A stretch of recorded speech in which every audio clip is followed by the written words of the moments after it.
En tout cas, nous, on a trouvé que très chaleureux, que vraiment très déterminé.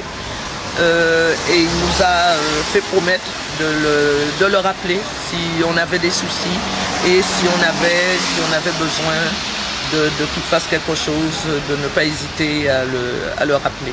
On sort de là quand même très content parce que ça fait 3 ans qu'on demande au chef d'État français de nous recevoir.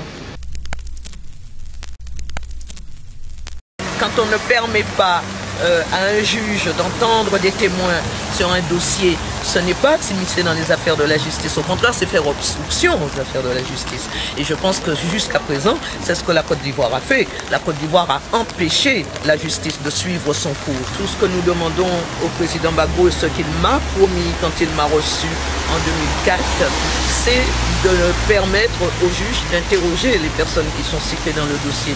Moi, je n'ai jamais demandé que la France déclare la guerre à la Côte d'Ivoire, au contraire, parce qu'on a toujours dit que si la France ne marque pas son intérêt dans le dossier, on ne peut pas demander à la Côte d'Ivoire de permettre que les juges puissent travailler. Si la France ne fait rien pour que le dossier avance, on ne peut pas reprocher aux Ivoiriens de tout faire pour qu'ils n'avancent pas.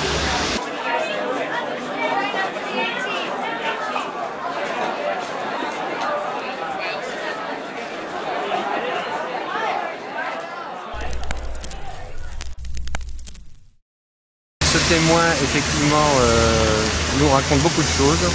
À mon avis, d'ailleurs, c'est plus qu'un témoin. Il est forcément impliqué dans le commando qui a enlevé Guy André. Et il nous raconte tout ce qui s'est passé avant, pendant et après.